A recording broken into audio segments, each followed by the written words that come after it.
sommes différents, mais on a la même couleur de sang. Que tu sois noir ou blanc. Equality, equality, equality.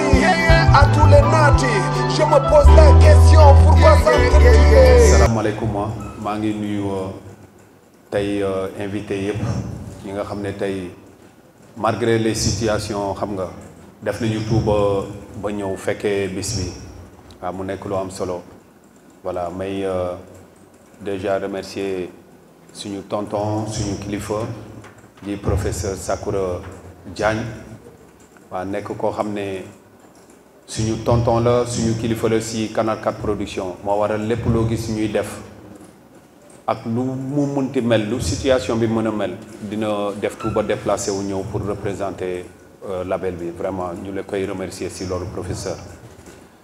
voilà waaw vraiment professeur moom jàmbaar la voilà kii aussi kii sama wet fii nii Badiane Fatou Lo lañ koy woowee waaw moom aussi vraiment yàgg ci collectif des panafricains intègres CPI waaw di ci def liggéey bu am solo moom tamit waaw moom tamit nekk suñu jigéen waaw di def lu am solo ci suñu projet panafricain bi moom tamit lépp lu ñu def rek voilà di si ñëw waaw vraiment mais Ahmed Diop ma lay remercier yow aussi voilà Ahmed Diop nekk coordonnateur protection sociale des artistes voilà mu nekk mu si def liggéey bu am solo tijji benn plateforme boo xam ne ñun ñëpp fa la ñu daje ñun ñëpp fa la ñuy waxtaanee te li donc daje bi tey après sorti sama 8e album bi nga xam ne moom moo génn le 20 juin si la album bi gën a disponible si plateforme digitale yi donc album bi nag dafa am benn slogan boo xam ne moo ko accompagné muy déjà titre bi mu porté muy monde de paix voilà loolu laa tuddee album bi. oui bon ñu bëri nag dañuy laaj lan moo tax album bi mënu ma ko tuddee ne leen moo tuddee ko monde de paix mais li andi loolu mooy nekk man dama diriger déjà une plateforme bu ñuy wax hip hop self défense Africa. voilà plateforme boobu nag boo seetee li mu dajale si ay artistes am na si déjà artistes yu nekk fii nekk na ay artistes yoo xam ne ñu ngi si 32 pays africains voilà je crois que loolu ñu bëri jot nañ en 2023 le 19 août 2023 lañ génnee première compilation panafricaine bu regroupé 88 artistes africains de 12 pays mu nekk une première réalisation si àdduna bi si monde de la musique mais bi ñuy waaj a dugg si deuxième compilation bi dama bëggoon dajale waat encore 60 artistes de 20 pays africains mais ci biir démarche yooyu ak woote yooyu des fois dañ siy daj artistes mën nañu bokk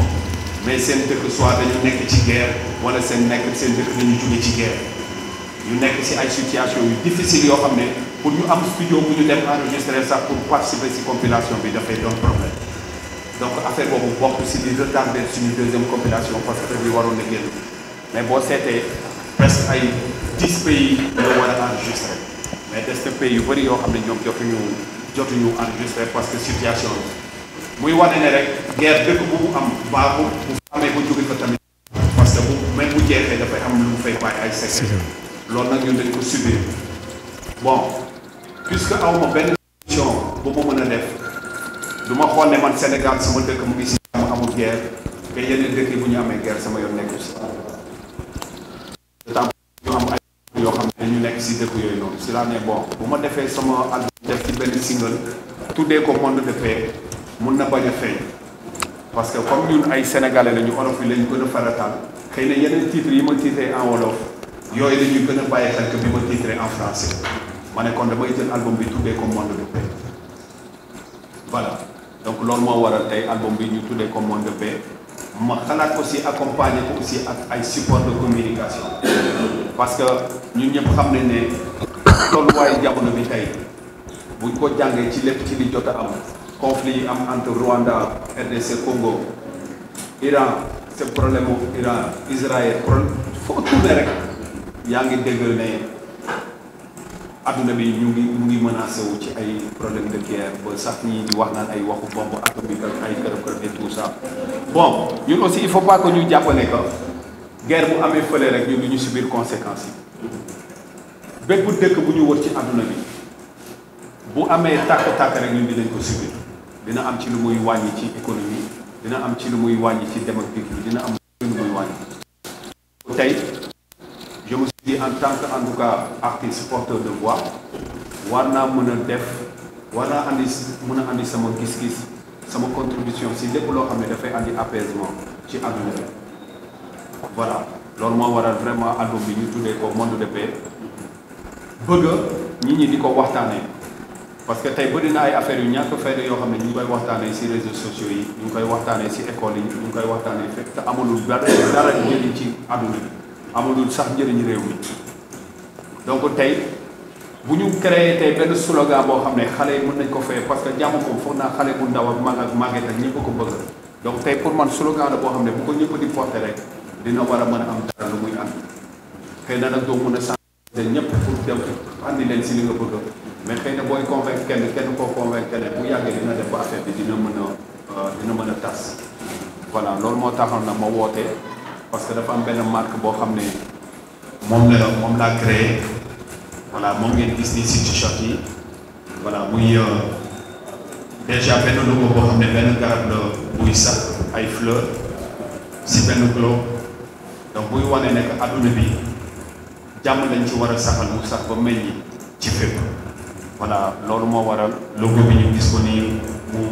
mu nekk ni benn set am garab yi si suuf et tout ça ak globe bi voilà donc ñu def ci Monde de Paix def ci World of Peace parce que tey boo seetee ñaari làkk yooyu mooy làkk yi gën a universel mooy français anglais foo dem ci àdduna bi boo làkk français mun nga làkk anglais voilà loolu moo tax ñu def Monde de Paix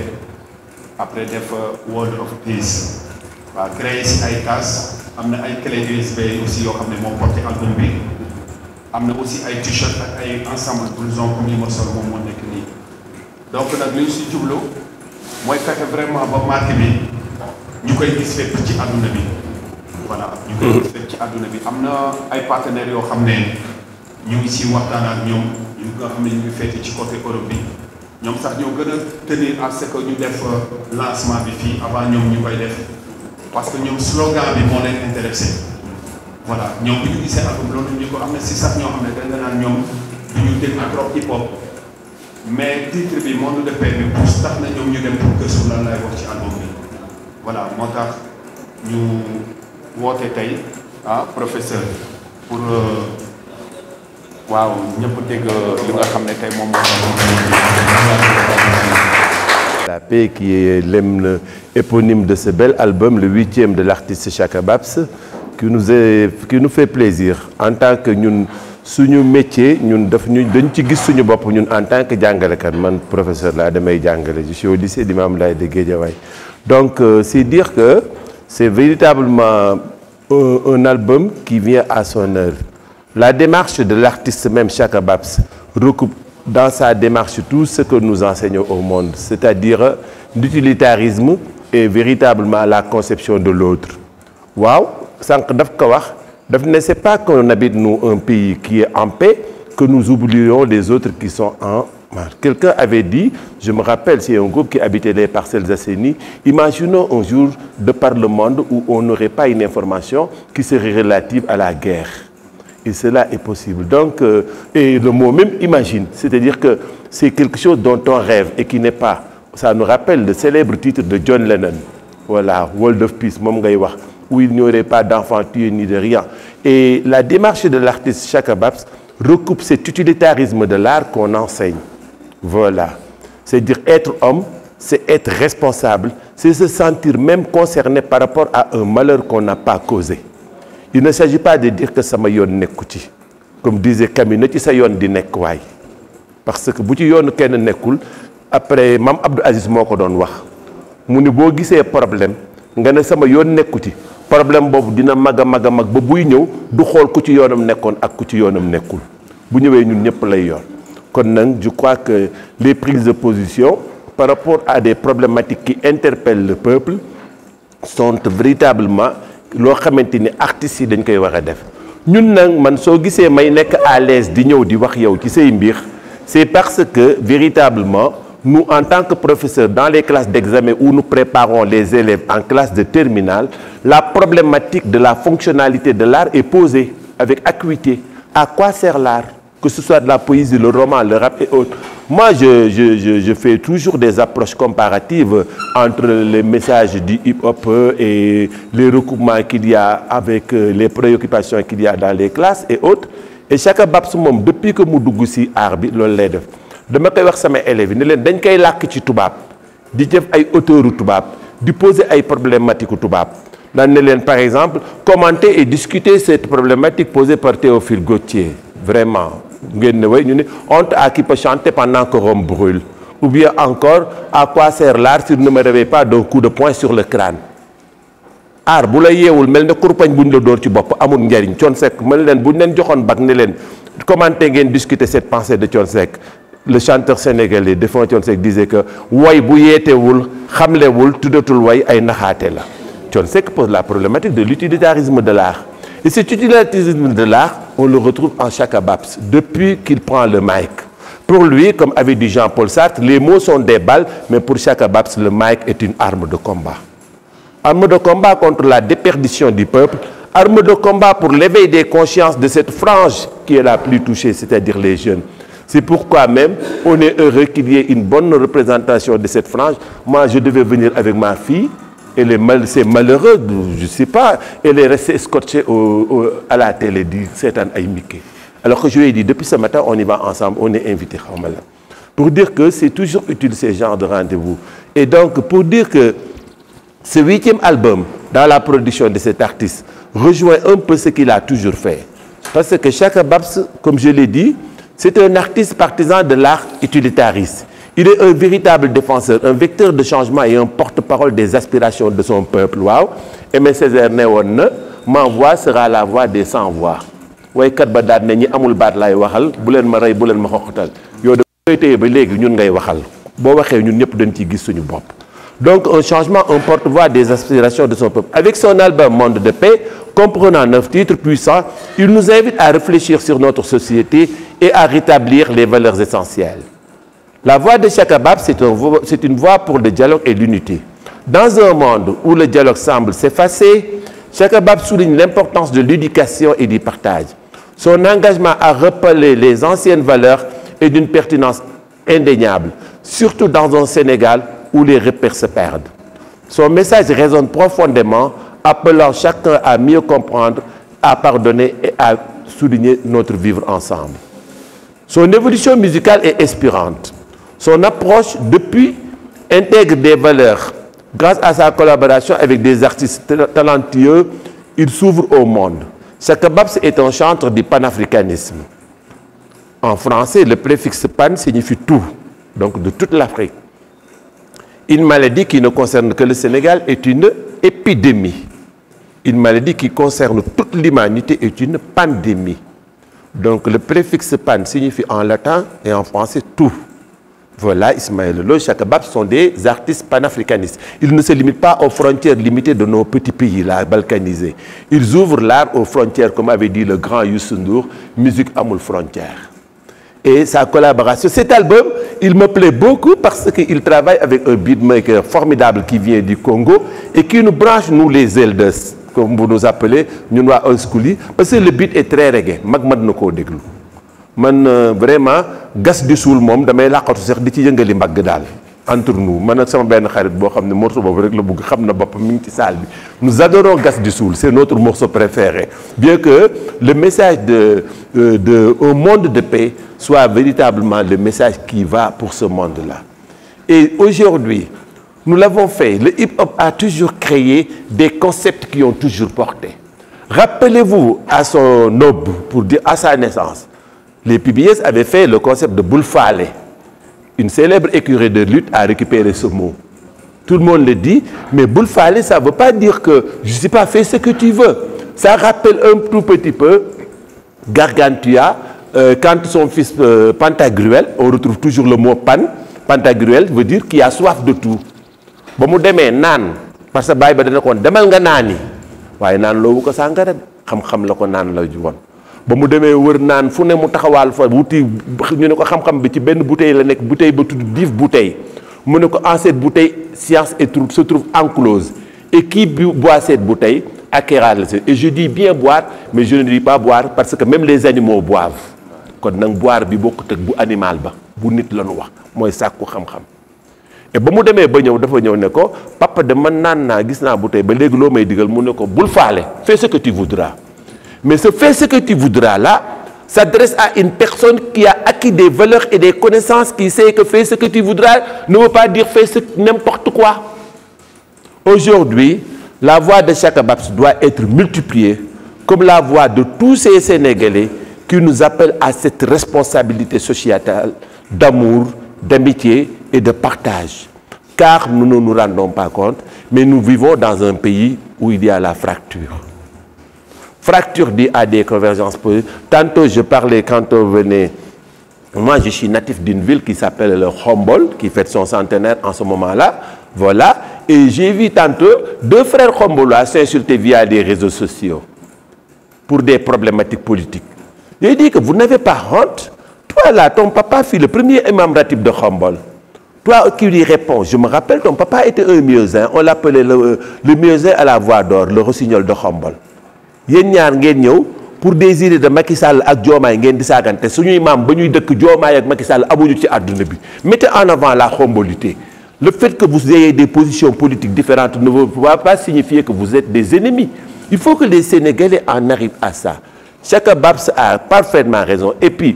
vous vous plaignez pour les pays qui sont en guerre. Moi, je te dirais que Chaka, la guerre ne signifie pas, la paix ne signifie pas l'absence de guerre. mën nga bañ a guerre te du ngeen am jàmm mel na ne jàmm xaw na fee manqué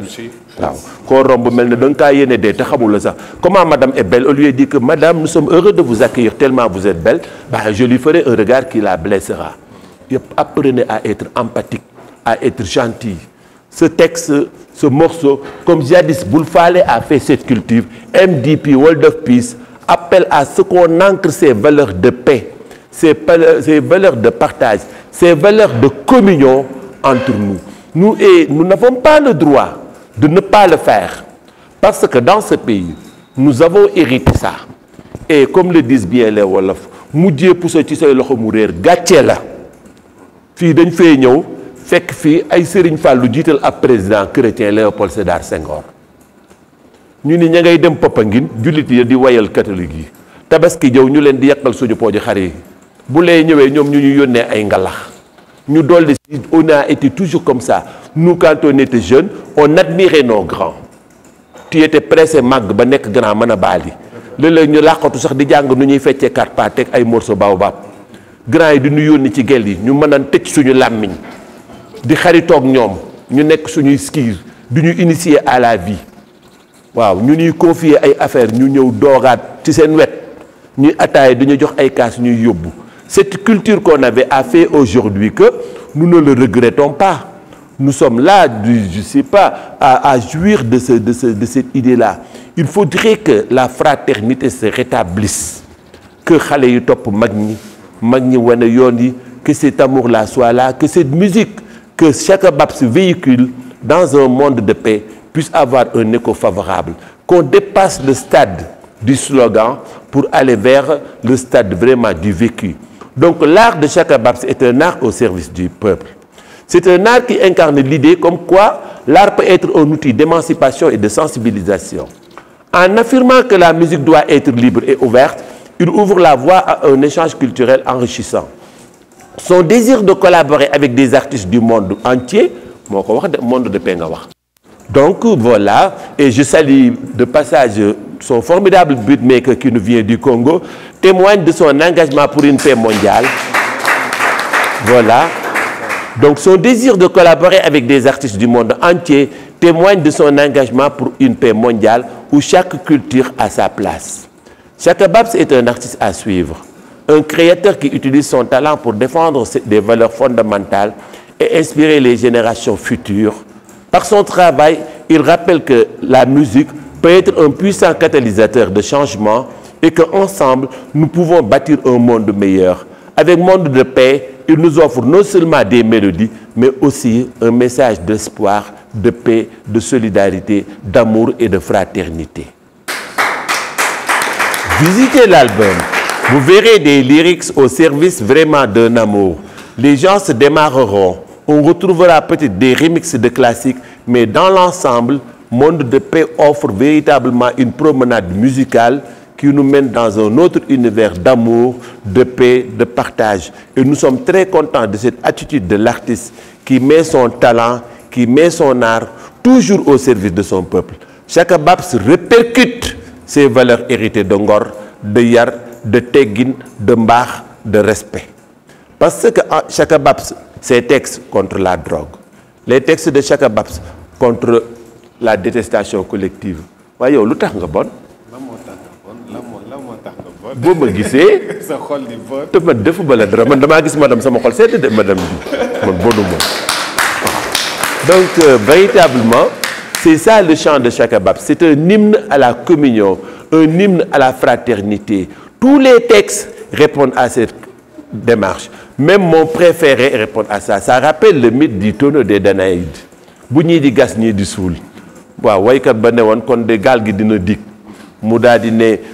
les tubaab le reprennent à travers ces femmes condamnées par les dieux à remplir un tonneau troué. da ngay root di sotti rek loo root mu senn fële waaye nañu fatt tur yi après ñu root mu fees ñu def ci glace ñu naan yow lan moo tax nga baax. lan moo tax nga baax. su ma la gisee sama xol day neex je vous remercie. jaajëf merci beaucoup.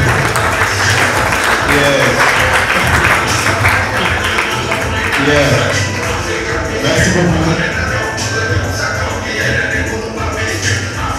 Merci beaucoup. Merci.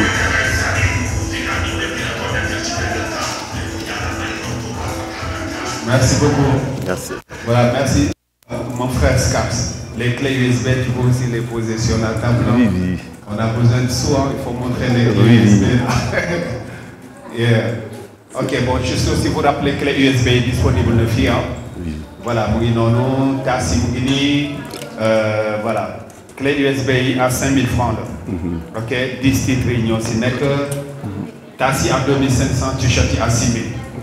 Donc, l'autre moment, il marque de l'autre def. Donc, à l'avenir, de l'unité, mon rôle à prix. Mais pour le moment, l'on est fixé. Grand Laura, merci beaucoup. Je wax ne dafa am solo nga nekk ci koñ gis ay grand nga mën a référer aussi ñoom grand yi doon say repère ba nga am loo doon ëllëg man grand bi moo ma yar kii Laurent Diatta man moom moo doon sama référence ci bi may nekk xale bu ndaw Respect Laurent. bu ndaw dañoo xëy chaque matin buy dem entraîner ji GIA xaw ma jaraaf buy dem entraîner ji day ñëw xaar ma ma ndekki ba pare mu jàpp sama loxo yóbbu ma bu ma demee ma toog foofu si tribune yi seetaan ko entraînement ba mu pare mu delloo mu waat ba kër ga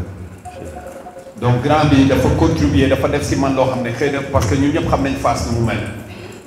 Fass tey léegi la tane mais Fass dafa doonoon secteur boo xam ne boo amul tuuti ku la téye rek da ngay déraper man grand bi moo ma teree déraper franchement ma koy remercier bu baax a baax ma kontaan si li nga ñëw tey fii voilà donc xam naa damay jox suñu jigéen bi aussi. madame Lo waaw. la grande. maman Thiaka kii moom xam naa war ngeen xamante boppam ngeen groupe voilà. asalaamaaleykum maa ngi am mbégte ak kontante teew fii jàkkaarloo ak yéen muy wane di firnde encore une fois de plus que ne àdduna bi am na ba léegi nit ñoo xam ne am nañ yaakaar que ni jàmm luy sax la te luy am la saa su nekk. mais avant loolu may wax dara damay jaale Bamba Ji Fall à travers Chaka Babs di ñaan yàlla xari ko àjjana seen leader boobu nga xam ne dem na te di ko ñaanali tamit Firdawsi di dëkkuwaayam daayiman ma di wax su ma yeboo rek delloo micro yi def nii ndax professeur Sakoura li mu wax RAS rien à y ajouter mu jëm ci Ibrahima Keita mais juste que li wolof di wax rek xalaat boo ko dul génnee mook buy bu tojul ñoo yem te buy bu tojulee du jëriñ Chaka Babs en plus de tout ce que professeur Sakoura wax ci moom il a fait appliquer les théories yaa ngi fi de am pagaille à gogo les structures et les systèmes politiques on fait 10 théories yoo xamante ne la culture occupe la 9e place. Simplifier notre vie, calmer la soif, etc., perturber les récits qui justifient la guerre et rationalisent, en est le 8e. Mais le 9e point, Chaka Babs a passé de la théorie à la pratique en lançant un album qui s'appelle Monde de paix. Dans ce monde de paix, comme le dit tout le monde, elle a écrit les théoriciens. Lui, il en est passé à l'étape de pratique. La musique, l'art et la culture peuvent être des outils puissants pour apporter des changements. Ils peuvent nous inspirer, ils peuvent nous unir les gens, ils peuvent guérir, ils peuvent changer les cœurs et les esprits, mais ils peuvent réunir tout un chacun parmi nous à travers l'autre. Et je dis et je le crie haut et fort, c'est ce que Ibrahima Keïta a fait par rapport à ses réalisations, par rapport à sa vie, par rapport à ses créations. Depuis que je le connais, ça fait bientôt, si je ne me trompe pas, 5 ou 7 ans. Hip Hop Self Défense, Doomu Adama ak Lépp, 2SAT, Sénégal Santé avant tout, des créations à n'en plus finir. Je lui dis souvent, quand je le taquine, xam naa ne li ci sa bopp bi boo ko mënoon a génnee benn bés rek Sénégal moom dootul amati benn jafe-jafe. Mais du Sénégal rek la yem. Il parle du monde et comme le dit professeur Sakura, sama yoon nekku ci li xew fële dafa fekk concerné wu la ndax sama benn maam doon na wax ne bi si ndax ak benn jinax doon xeex ci njubbu néegu ñax ba mu demee ba xar demee woo béy ne ko kay àtte daf ko ne sama yoon nekku ci boo fas ne ko kay àtte mu ne ko sama yoon nekku ci woo nag ne ko kay àtte mu ne ko sama yoon nekku ci waaye ba ñu daanoo ca ànd cuuraay ba néegu ñax ba tàkk ba meer ba dee jël nañ fas war ko pour tàggee meer bi ba fas mujjee si dee rey nañ nag ak béy ci dëj ba kon sama yoon nekku ci waruñu li ci àdduna bi ñun ñëpp la concerné nañ leen jël musique ñu def ko arme nañ jël culture ñu def ko arme waaye tamit nañu jàngal suñu xale yi métier bu ci nekk am na relief par rapport à la paix. À l'école on enseigne à nos enfants, professeur, les gloires de la guerre, arrêtez-les, destituez ces cours, enseignez la réalité de la paix. Comme je dis souvent, l'islam n'est pas trop dur. Bu ñu wax li ñu yóbbu safara waaye nañ ñuy jàngal li ñu yóbbu àjjana. May wax rek à travers la voix de Ibrahima Keïta, Chaka Babs actuellement Roi Keïta comme il le dit, parce qu'il change de nom selon les albums et les statuts. Le Roi Keïta, comme le dit souvent, ni Sundiata tasaare woon Afrique du Sud dajale ko réunir leen, on prie le bon Dieu pour que album bi dajee àdduna bi toq ci nopp doomu aadama yuy dégg waaye tamit ci xol yuy jëfee ba àdduna bi wërngal këpp am jàmm ak salaam ila abadan jërëgeen. parce que tey yow mënoo gëm ne doomu aadama yàlla nee na doomu aadama mooy lu mu gën a fonk lu mu gën a bëgg yow kooku nga am ak moom problème après nga dem si jàkk bi yàlla wax ni nga dem julli foofu nga dem taxaw nga ne yaa ngi wax yàlla yaa ngi julli foofu. donc pour man benn instant yàlla bi ñuy seet dafay nekk sama diggante ak man ma bañ la tooñ man ma bañ la yéene lu bon lu ma yéene sama bopp ma yéene la ko lu may gisee sama bopp ma gisee la ko lépp loo xam ne xalaat naa ko mu gën ci man ma yéene la ko pour mu gën ci yow bu ñun ñëpp xoolantee noonu rek jàmm dafay installé wu. parce que comme li ñuy wax bombardement yi am ci àdduna bi yëpp dama koy wax c'est vrai mais ay nit ñoo koy provoqué ah gars yi jékki-jékki ñu noonu rek armée yi di bombarder et tout ça non ay nit ñoom ñooy créer guerre yooyu parce que ñiy dem di bombarder ji dañ leen di jox ordre pour ñu dem bombarder ji donc li tax tey ñu mën a fexe ba loolu noonu war a bañ a am mais loolu ci comportement yi la ci nit yi la te dafa am loo xam ne dañ ko war di bàyyi xel chaque fois comme li ñu naan ay du yem ci bopp borom souvent seetlu leen muy émeutes yi fii muy Sénégal muy fépp foog ci Afrique bi ci àdduna bi yëpp souvent ñiy provoquer guerre du ñu dee mukk ci guerre. c'est rare nga dégg émeute am na wala guerre am na wala nga dégg ne doomu colonel rey nañ ko foofu wala doomu président dee na foofu wala doomu ministre wala doomu député non doomu baadoolo yi rek innocent yi rek ñoom la ñuy bombarder voilà bomb yi sax buy jóg day dem rey ñu nga xam ne ñoom provoqué wu ñu guerre amuñu arme defuñu dara seen yoon nekkul si fii sax malentendu bi fu muy amee sax ba dirigeants yi di joxe ordre pour ñu war a dem bombarder yi ñoom fekkewuñu ko mais et pourtant bomb yi bu jógee ñoom lay rey donc loolu mu nekk affaire boo xam ne tey adduna bi yëpp dañ si war a di bàyyi xel comment protéger les innocents désarmer c'est ça man pour man foofu la nit yi war a waxee tonton. nga nekk sama téléphone bi wala la. non nekk il y a une pensée de Simone de Beauvoir qui dit que toutes les décisions qui engagent des vies humaines sont prises par ceux qui ne risquent rien. mais c'est ça. Et il y a ce qui provoque les guerres ne meurt jamais en guerre. Voilà, des généraux, voilà. Depuis leur terrasse, boivent leur champagne en regardant les fantassins. Non, mais effectivement. Rapport non, mais ñoom ay drone. ñoom ay drone ñooy survolé. ay drone ñooy survolé. di leen wan si seen palais yi ñu nekk fan ak fan lañ nekk di bombarder ay innocents donc pour man tey bu ñu amee tey lu adduna bi war a taxaw xeex. mooy comment protéger ces innocents désarmés. bu dee mënuñu éviter guerre mais guerre buy am nan la ñu war a mën a fexe ba évacuer ces innocents là après nag bu ñuy bombarder ñu dem bombarder et puis wut ay sites yoo xam ne concerné wul les innocents aussi désarmés parce que ñooñu rek ñooy victimes yi en fait parce que man musuma dégg benn guerre ñu ne doomu président dee na si man dégguma ko quoi peut-être mu ama mais dinaa def recherche bi mais musuma ko dégg doomu président doomu ministre doomu jabaru président jabaru ministre dee nañu si guerre musuma ko dégg dafa mel ni comme fii rek lu émeute am si ñi ñuy tàggee wala liste yu ñuy wane ñi deew ak yooyu doo si dégg mukk benn doomu président wala doomu ministre wala doomu député doomu baadoolo yi rek donc il faut que tey ñun ñu mën a xool lan lañu mën a fexe ba ñu war a bañ di sacrifier suñu bopp mais aussi bañ aussi tamit vraiment di sacrifier askan bi te loolu souvent dama koy wax quoi dama naan ñun président yi la ñu war a waxal wala chef d'état des forces armées wala généraux yi la ñu war a waxal wala ñan la ñu war a waxal pour wan leen ne est-ce que ñoom mënuñu def guerre sans vraiment rey ñu nga xam ne bokku seen yoon nekkul ci guerre parce que loolu rek moo sonal nit yi waaw loolu rek gis ngeen problème mu Israël bi da ngay gis ay xale yu am ay 4 ans 5 ans ñu leen di génnee ci suufu ay grotte xam nga ay immeubles ay hôpitaux ay cliniques ñuy jël di bombarder bon après yow tu te dis que ne même bu dee du yow yaay régler problème boobu mais wax ci rek daf lay soulager wax ci rek ñëw ne xam nga nañu baisser les armes ah loolu rek nga wax ci rek dafay mel ni yow da ngay am benn sensation de soulagement parce que tu te dis que ne yow chaque fois ci réseau yaa ngi gis dëkk yi nu muy tàkkee waaw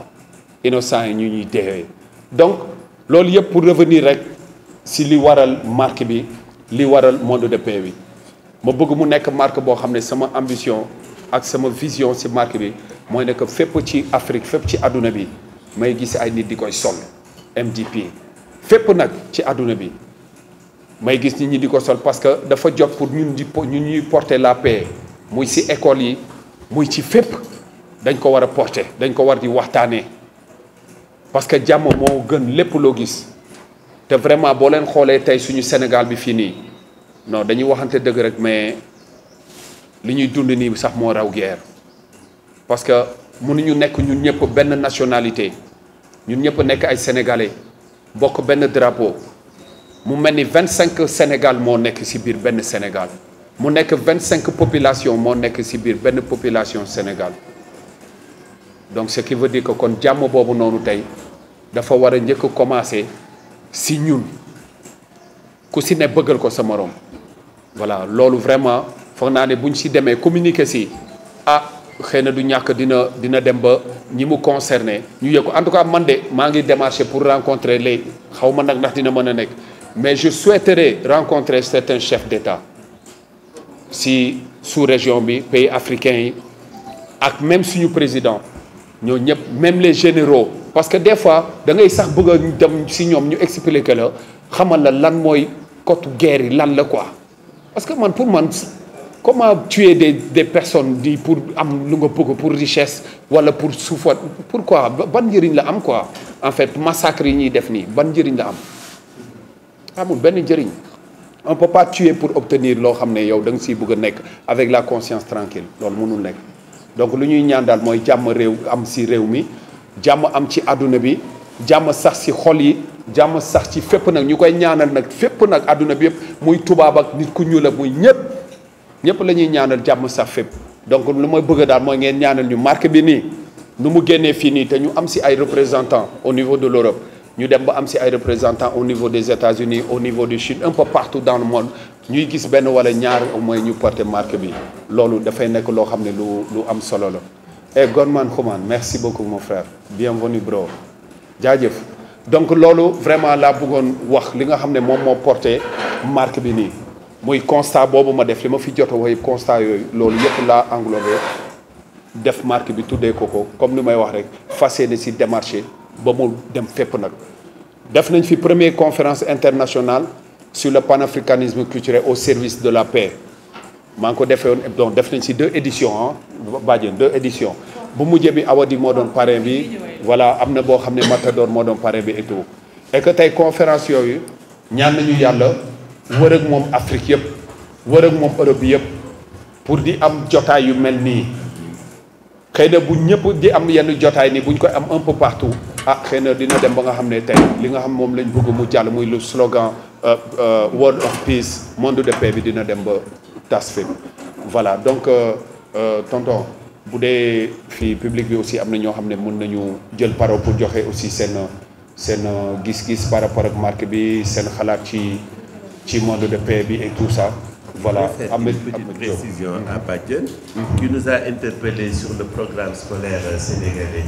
Moi, je vous donne information. J'ai vu dans la presse qu'à l'ouverture en France, les textes de Kerry James, qui est un rappeur d'origine sénégalaise, seront inclus dans le programme scolaire français. Ah ouais, c'est clair.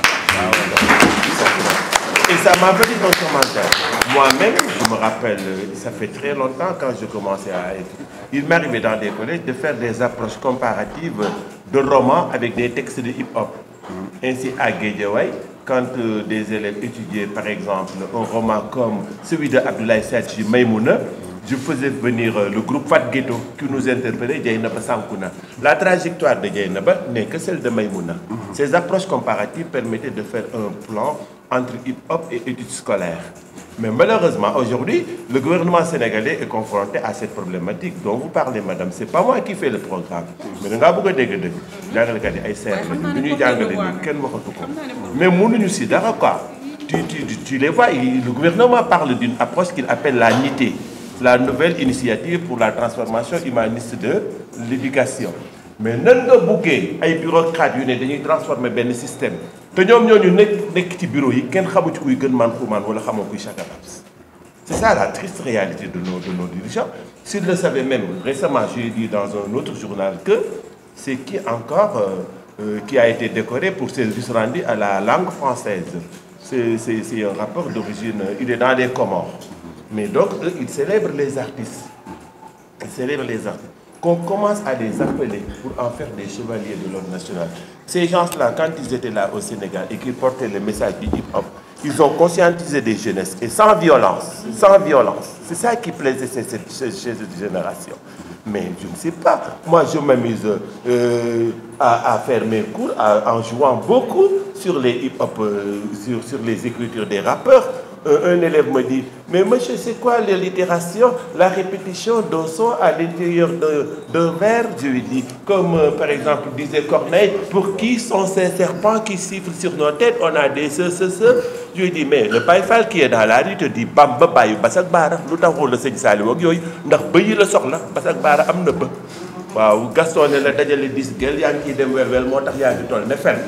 man leen les mêmes phénomènes existent chez nos écrivains. Mais malheureusement, on n'exploite pas cela. Et on a l'impression que certaines choses n'existent que chez les Touba. Toutes les problématiques posées par les hip-hopers sénégalais, dans l'écriture, dans l'approche, dans la versification, auraient pu permettre vraiment une acquisition et une appropriation par nos enfants. Et il faudrait arrêter de prendre la musique pour un jeu. La musique, elle est universitaire. Il l'a dénoncé, lui-là. Et je le dis tout le temps, la musique sénégalaise est victime, surtout le hip-hop, des animateurs.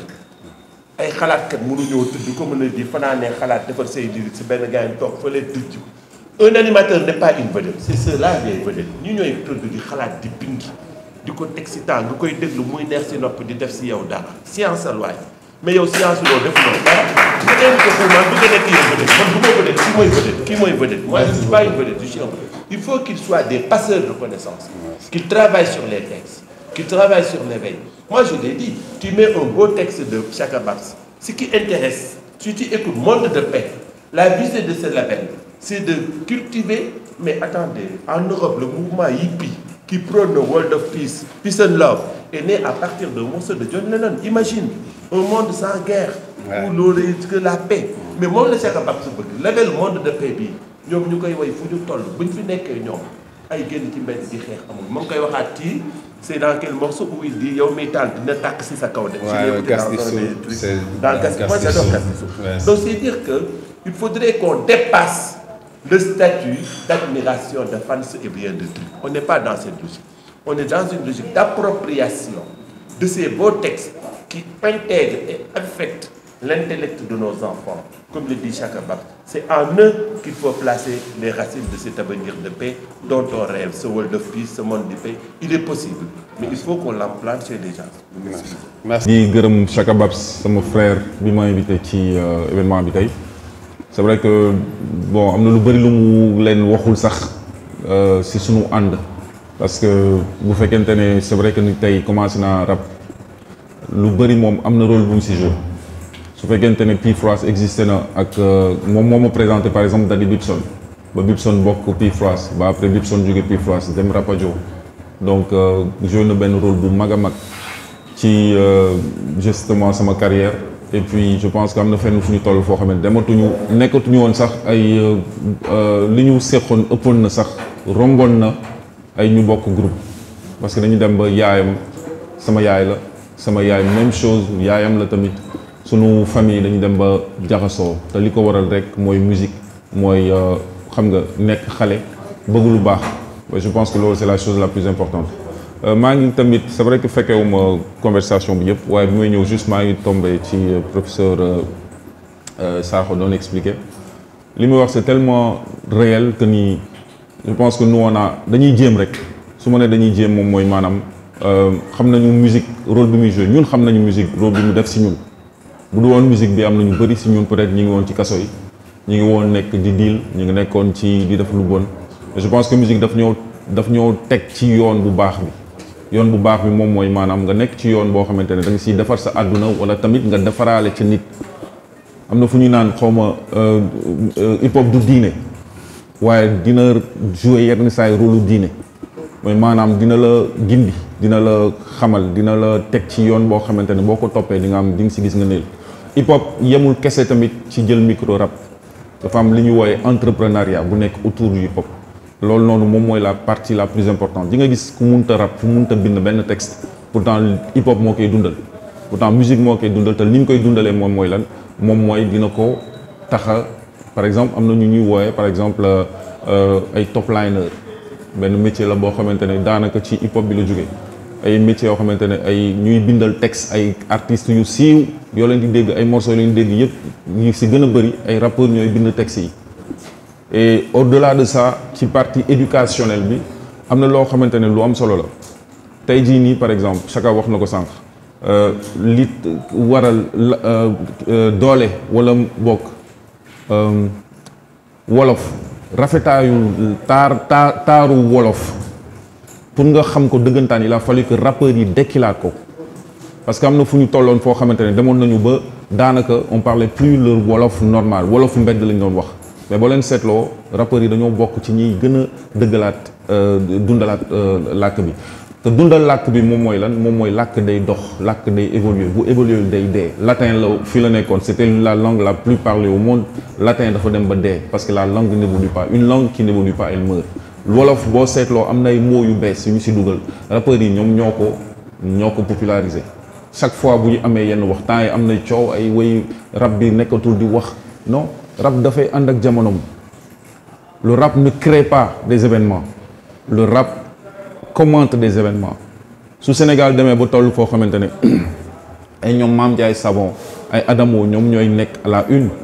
c'est parce que dëkk bi société bi moo feebar donc rappeurs yi mënuñu lu dul société bu feebar ñu jéem a génne ay wax yoo xamante ne dina tax ba nit ñi faju ci te foofu lañ toll gum pour l'instant. Il y a beaucoup de jeunes qui ont énormément de talent, qui ont envie de faire des choses. Je pense que monsieur le directeur wax na ko léegi sunu autorités yi dañuy si war a jàpp bi ci ban sens jàpp bi du mayee xaalis waaw bul jàngal nit ki bul may nit ki jën jàngal ko napp jàpp bi moom mooy centre yu mel nii des centres yu mel ne centre socio-culturel bi nekk fii Fass y en a beaucoup ci Dakar ci Sénégal nañu jël centre yooyu ñu dundalaat ko ñu jël ay jeunes yoo xamante ne si kii bi lañ nekk si gox bi lañ nekk si koñ bi lañ nekk ñu jox leen ay moyens ñu dundalaat centre yi loolu mooy waral ba jeunes yi du ñu amati envie dem feneen centre bi si fii sunu centre la fii ñun on a grandi ici mais daanaka liñ si war a def dëggantaan defuñu ko ci c'est pas parce que directeur bi bëggul c'est parce que ministère bi ko war a may doole pour mu defar centre bi def ci li ci war defu ko et c'est comme ça qu'il faut dañu war a investiraat ci culture du fecc ak ballet ak théâtre ceebu jën sax ci culture la bokk et c'est le rôle qu'on doit donner à la culture dañ ko war a may doole parce que culture moom mooy vecteur bi mun a yóbbu lu nekk monde de paix munoo def wax ci jàmm ak salaam te boolewoo ci culture c'est pas possible et je pense que c'est important que les autorités en prennent conscience c'est important aussi que ñun ku nekk niveau boo mënti toll nga mun a créer waat loolu damay faral di wax ne kenn du yar waa mbedd mi munoo yar booy dawal oto benn waaye ñëw xoos sa oto wala am nu mu jegee loo koy def da nga koy saaga est-ce que saaga boobu dina ko yar déedéet mais sa waa kër nga war a commencer di yaraate maanaam say doom nga ne leen booy jéggi heure nii nga war a jéggee fii nga war a jéggee et cetera et c'est la même chose dañu war a yar suñu bopp ci lu bëri tey jii nii bu amee ay événements ci dëkk bi lan ngay gis gars yi dañuy wàcc ci tali bi commencer taal ay pneu commencer sànni ay xeer commencer créer waat ay problèmes ci mais à notre niveau jàmm bi nga xamante ne moom la ñu war a créer waat dafa commencer ci ay détails sa mbër ak sama mbër di bëre sa mbër daan sama mbër may wàcc di taala yi xam nga di agresser di sàcc sa équipe di football ak sama équipe ñu gagné leen ngeen di taala yi xam nga di yàqate je pense que éducation de base bi foofu la war a commencer donc jàmm ji foofu lay commencer signature contrat ñaari mbër ñuy signer contrat ñuy xeex ban exemple ngay jox say supporters et c'est comme ça si détail yooyu noonu la ñuy nattee suñu société à quel point jàmm nekku fi da ngay dugal sa benn vidéo nga gis ñuy commentaire di la ci wax ay wax yu bon da ngay gis nit ñi dañ lay defal panel di la xas di xeex di xuloo ci ay détails je pense qu'il faut que ñun suñu bopp ñu commencer waat dès le bas âge ñu raxas xol yi ñu commencer ko doore ko suñu kër yi avant muy law je vous remercie. waaw li may tàmbalewaate mooy di nuyu ñëpp di ziar ñëpp di kontaan ci bés bi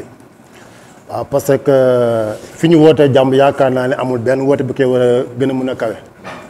parce que damay tàmbale fi nga xamante ne sama grand frère jaar na fa professeur jaar fa parce que dafa am loo xamante ne ñun moo nekk suñu handicap en tant que acteur culturel en tant que artiste parce que bu fekkee ñi nga xamante ne jàng nañu art wala jàng nañ école des arts wala côtoyé nañ des gens yoo xamante ne ay hommes de culture lañ wala des gens yoo xamante ne benn personnalité ci wàllu musique dañ lay xamal que ni un artiste est un porteur de culture un éducateur quelqu'un qui essaie de communiquer ou partager un savoir à une communauté mais dañoo wàcc loolu ku nekk ne dama koy defee ni ma ko sentiree ni nga koy sentiree mais ka ngay waxal tey sa produit bu jënd moom nga koy jaay kon ça lui concerne kon def ko ni nga ko sentir mais ci anam bi nga xam ne moom dina ci gis boppam mu nekk des gens yoo xamante ne porté nañu hip hop bi dignement ak na mu ko waree di véhiculer des messages yoo xamante ne dañu doon nourrir ñun parce que tey ñun bu ñu doon ba bëgg hip hop ginnaaw yàlla moom la Daddy Bibson ay ñoom daara ji parce que ñun ñoo lañ fekkee woon temps yooyu Saint Michel moo fi newoon li nga xamante ne mu daan accueillir spectacle yi ñun jamono jooju lañ fekkee woon. ñu doon ñi nga xamante ne tey jii buñ doon jàngi bu fekk concert amoon sax dañ daan bàyyi école dem seetaan yi concert yi ñoo daan dem di leen accompagner ci événement yu bari ñu nekk ñoo xam ne dañoo inspiré tey ñu dugg ci tey man tey jii fekkee jamono jooju mu am loo xamante ne mun naa ne dama koo màggee ci sama ëtt muy fële ca Casamance parce que ñun am nañ éducation boo xamante ne ñun dañ koy jugaale ñun ba ñëwee fekk ñoom seen génération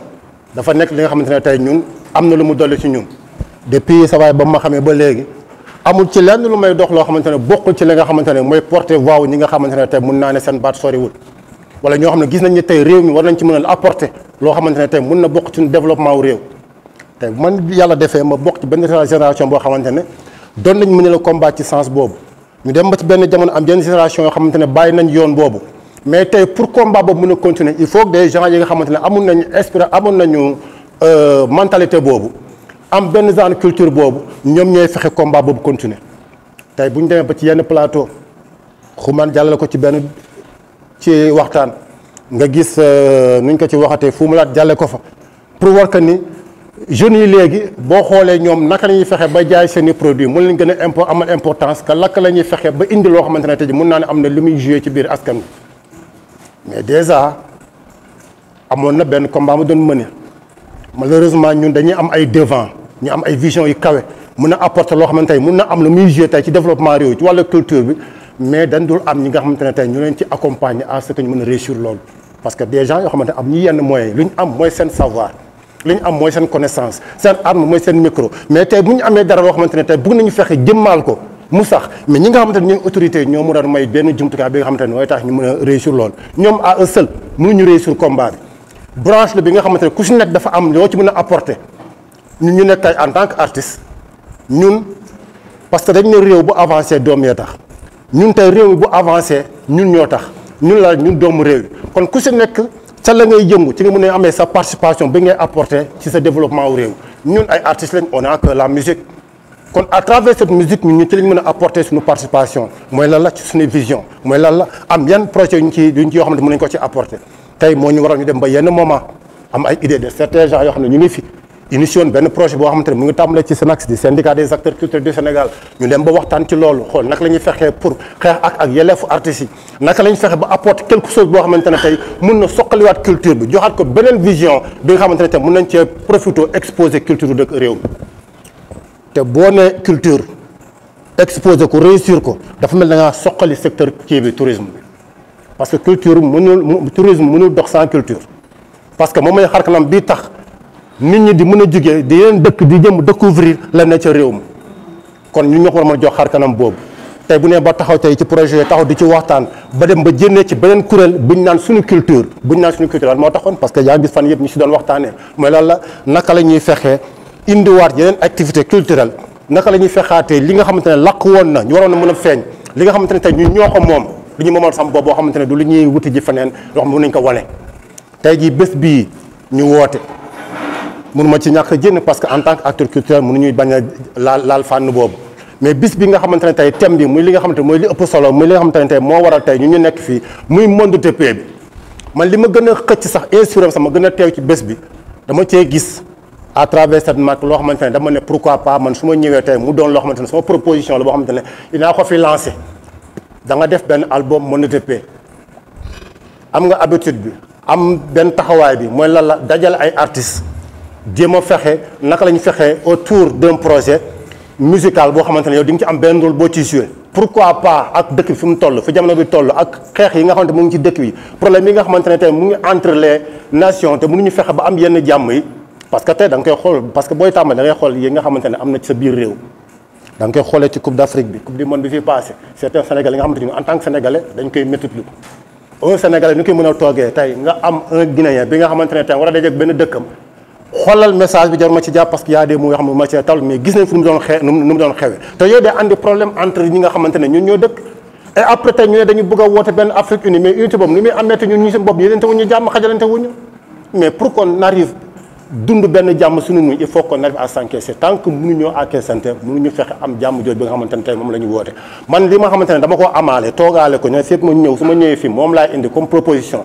mooy comme monde de paix bi nu mu amee des ONG comme ay ñoom ONU Ellen pourquoi pas monde de paix bi ñu taxal benn kuréel boo xam ne dañuy taxaw rien que pour jéem a xeex naka la ñuy fexe pour instaurer la paix dans le monde te mun na nekk on a des gens engagés des autorités des gens yoo xam ne xëy na peut-être amuñ yenn opportunité pour wane yenn yi mais bu ñu gisee buntu yi nga xamante ne tey ci fànn boobu la ñoom dañ ci ànd ak cawarte pour dugal ci seen loxo rien que pour jéem a loolu sotti ndax combat la boo xam ne du combat wu kenn combat wu ñëpp la. yaa ngi gis samay titres yu bëri ci fànn yoo lay dox parce que man ci yow lay gis sama bopp man damay toog parfois di critiquer yenn artistes yi ñaa ma yow da nga bëgg trop di critiquer ak artistes yi ci xamul dara man leen man de un su may njëkk a ñëw ci sa contenu laay ñëwee. deuxièmement sa talent artistiquement parce que dafa am yoo xamante ne mënuñu koo négliger mënoo nekk un artiste nga bëgg a évoluer te dama koy faral di wax ci sama benn émission ma ne tey en tant que artiste muy mbër di sportif di homme politique ak ku mën ci doon dafa am mbooloo yu lay topp ku ci nekk dafa am benn part de responsabilité boo xam ne da nga ko am ci biir askan wi te bu dem ba autorité demee tey dajale benn mbooloo élection ñëw ñu bëgg a xëcc un xumaan bëgg a waxtaan ak moom jéem koo convaincre mu ñëw ci jotaay boobu bëgg fa wax benn mbër un Balla Gaye ou bien un Modou Lo pourquoi parce que dafa am benn communauté bu leen ñuy suivre ñoom soxlawuñu la personne mais public bi nekk seen ginnaaw la ñu soxla léegi public boobu nag nga xamante ne ñoom la ñu attiré tey jii bu lay topp yow da lay topp parce que selon sa colin selon musique bi ngay def wala yow yaa leen neex kon yow am nga benn part de responsable boo xam ne yaa ngi ko jibee ci biir éducation bi kon moo tax un artiste est un éducateur léegi man pour daaneel ba njël parole bi ndax maa ngi jël temps te am na ñoo xamante ne war nañ mën a jël parole mooy que bu mu yem ci benn marque bu ñuy lancé mais naka la ñu taxee benn kuréel boo xam ne dañ def combat jéem a instaurer la paix partout dans le monde waaw maa ngi ziare ñëpp. Saga Bax di la gërëm di la sant si li nga def nii parce que tey soo xoolee daara ji El Hadj Man bi ñuy créé DAES devant moi ñoo ngi ko créé rue 31 angle 2 bis booy di jël lële mu ngi étali fi ñu toll nii kooku moo créé daara ji muy rue 27 angle 2 bis ñoo fay tàmbalee booy El Hadj Man kon xam naa si dara kon tey si ñu demee tey ba toog fii Saga Bass créé monde de la paix kon jàmm foo la mun a nekk jàmm weesul ñun suñu wàllu bopp ñoo war a créé jàmm parce que du Sénégal li ñuy tardé mooy intérêt personnel ba nga xam ne moo bloqué réew mi te ñun loolu moo ñu tardel tey soo xoolee ministère de la culture bu bees bi tey jii moom nee na xamul culture mais jàmbaar la parce que gis naa ni liggéeyam actuellement nii moo ngi yaatal ba nga xam ne ki nekk mën a gis sa bopp kon ki mel ni Saga Bass lañ ko war a mën a jàppale parce que tey soo xoolee fii centre mel ni tey jii normalement war na am benn budget boo xam ne gars yi war nañu ko doole ba nga xam ne ëllëgee xale yu ndaw yi tey mun si am métier pour seen avenir de demain kon ñu li soxla ñu mel ni comme kii parce que man li ma boole kii nekkul rab bi déedéet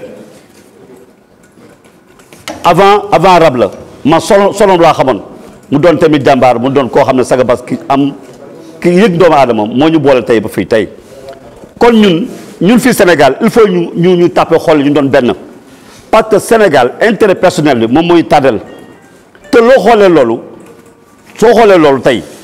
il faut ñu xalaataat Saga Bass xam ne moom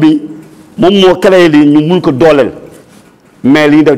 li ñu lal seen ginnaaw moo ëpp foofu loo xam ne wala ko lal mais dañ la dooleel il faut ñu dooleel la parce que yow yaa créateur bi xam nga parce que ba ngay rab yaakaar naa ne kenn rabagul kon vraiment ministère de la culture comme li ko sëñ bi waxee léegi nii léeg la war a dooleel parce que heure war nga am fond boo xam ne am école de formation parce que yéen ñi heure bi xam la war a doon ay formateur parce que seen métier la di nga Saga yoon mi nga nekk bu ko dindi benn yoon parce que yàlla joxoñal ba pare kon nañu tàpp xol yëpp ñu doon benn suñ ko defulee ay wax lay doon rek mel yi egg fenn parce que ñi fi toog ñëpp ki nekk bokkul foo jëm kon nañu fexe rek ñu doon ay vrai créateur man créateur la Jacksim créateur la kay créateur la il faut ñu doon créateur man sama wàllu bopp man maay le secrétaire SYNACS ba nga xam ne ni loo xam ne c'est moi le créateur kon nañu fexe rek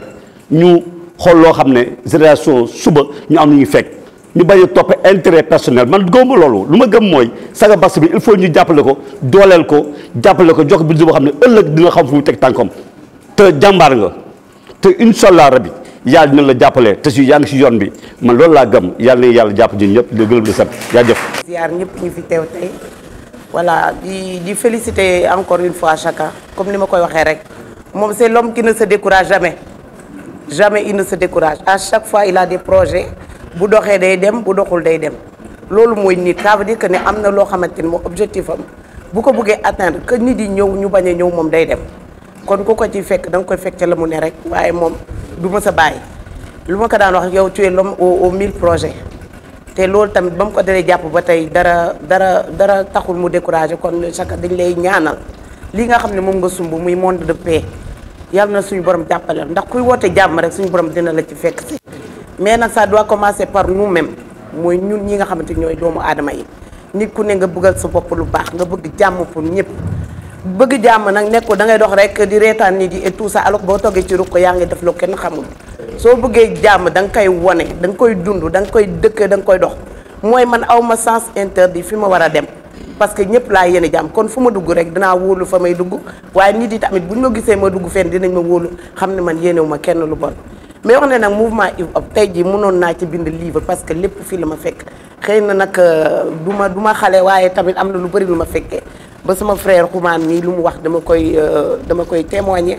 mooy ànd bi nga xamante ni mouvement hip hop daana ko def muy seen texte yu riche yi ñu daan am nga xam day éduquer te léegi mouvement hip hop soo gisee c'est plus commercial parce que nit ki mu ngi seet lan laay wax pour mën ci am xaalis mais bu njëkkoon ñoom dañ doon def ay textes yoo xam ne dafay éducatif xale bi mun na romb papam di ko way du déranger parent bi mun na romb di ko way du déranger maamam mais léegi textes yi ngay dégg boo ko wooyee mun na xale bi ñu ne la bàyyi yaa ngi saaga wala yaa ngi wax lii ñun nag dañu nekk ci domaine milieu éducatif kon milieu éducatif mooy éducation de base ci xale yi lañ ko war a tàmbalee mooy boo demee di yar sa garab te na la ko wax ca tuutaay ba ngay jubbanti mais boo demee ba mu màgg ba kii dootu mën a yomb pour jubbanti centres sociaux yii dañ ci war a def di ko dundal chaque fii la nekkoon ñuy def ay mouvement affaire mais après nit yi ñooy dem di la xeex ci biir waa population ba nga xamante ni ñoom ngay liggéeyal ñooy tourné di xeex kon nit yi nañ ñëpp ñu delluwaat conscientiser suñu bopp xam ne monde de paix bii ngay woote mun naa dox de mais il faudrait ku nekk mu jàpp ko def ko sa yëfu bopp chaque bu avancé c'est pas lui seulement qui avance pour tout le monde kon lépp lu mu ci mën a am ñu fekk si ko lu mu mérité la mais lu population mérité la lu monde bi mérité la lu Sénégal mérité la ñu ñaan jàmm nag fépp nag partout di ñaan yàlla yaa rabbi mu teg loxo ci sa projet bi lépp loo ciy séntu rek ci lu baax yàlla defal la ko. sant yàlla que ne lii yëg-yëg la ci kenn ku nekk ku fi teew bàyyi sa yitte rawatina parrain bu mel ni Xuman ñu koy remercier toutefois ci teewaayam xëy na àndam ak Chaka Babs moo ko indi mais li mu apporté ci Sénégal moom ak fii France yaakaar naa buñ ko xamoon chaque jour dinañ gën a bind texte yu bees te duñu retraité benn yoon. may wax ne tey jii lancé nañ ko benn ci kaasu ndekki article la kenn ku ci nekk ci ñun bu ko yóbboo sa kër xale yi di ko ndekkee di jàkkaarloog moom chaque jour yaakaar naa dinañ am culture bi parce que lépp ci base bi la wax nañ ko sànq ci éducation ba professeur Sakoura woon ñu benn exemple boo xam ne tey France ñu ngi koy intégré te pourtant rappeur bi sénégalais la mu nekk ci t-shirt yi buñ ko solee kenn ku ci nekk buñ koy gis bu yàggee dinañ am culture ndax doomu aadama habitude rek la xam. xam nga son bi moom comme ni may wax man Ibrahima Keita laa xam xaw ma Chaka Babs son bi moom rappeurs yi ñoo koy jël waaw ñu di ko véhiculer saa su nekk xale yi di ko répéter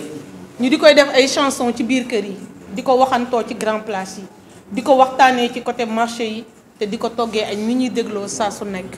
Youssou Ndour bu yàggee jàmm dinañu wuy si ndax kat li ngay xëcc saa su nekk bu dee jàmm rek la bu daggul dina ñëw ñuy ñaan yàlla jàmm jooju yal nañu ko yàlla saxalal